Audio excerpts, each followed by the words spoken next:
It's that time of year when many people like to take a day trip to the zoo. Well, for today's Tough Job, I got to be on the other side of the fence and glass at John Ball Zoo to learn what it takes to be a zookeeper.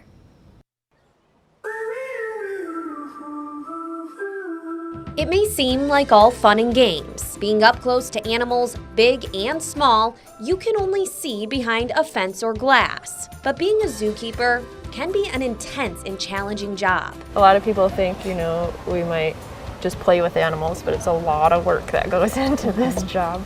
They feed, train, take care of, and clean up after everything that swings, waddles, crawls, leaps, and hops. So you do this every morning? Every morning, yeah.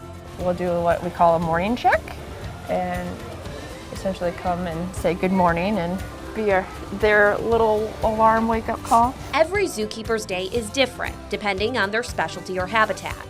Guys ready to let them out? And they're also somewhat runners, so just pull it towards you. But they all have similar responsibilities with the same goal. They have to keep their areas clean. What we're doing today, this is kind of a water reservoir down here. I have that all kind of rinsed out already. So we'll fill that up. First thing we need to do is just look for his poop. What does his poop look like? So they're little, round, and they're buried in the dirt. So if we just want to bend down and start sifting through the corner. With our hands? Yep. So what we're gonna do is we're just gonna get everything in there, out into the aisle. Whitney, you wanna go ahead and put those gloves on and get that track for me? Making you do the tough job. They know what each animal eats. Every day they get nice fresh food and water. He gets a mix of some fruits and veggies, and then there's some biscuits. Their favorites are typically the yam and apple. I'm gonna have you tongue feed them each a cricket. Okay. And we'll see how that goes. They're pretty ferocious eaters. I will have you can kind of squeeze. Oh, these are alive? Yeah, we'll feed them live. Kind of just squeeze the tongs there, right in front of their nose, and Okay. it won't take them long. They train all the animals. Copy. Target. Good. So animals use their sense of smell. So investigating things with your nose.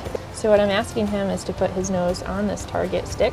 While also making sure each animal's life is as close to how it would be in the wild. So now he gets to explore and find out where you put his food. And that's one form of enrichment that we'll do for all of our animals is scatter feed.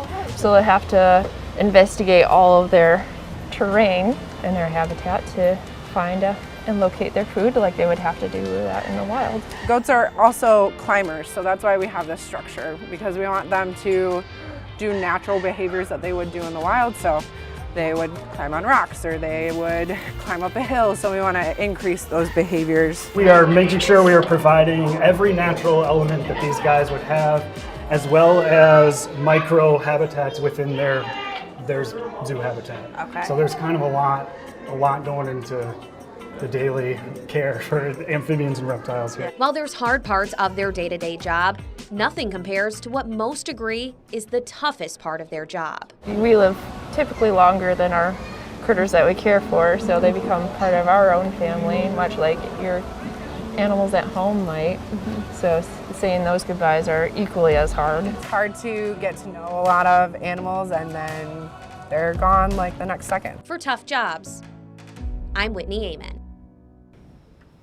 And if you have a unique, tough, or messy job you'd like me to try out, let me know. Just send me an email to toughjobs@9and10news.com.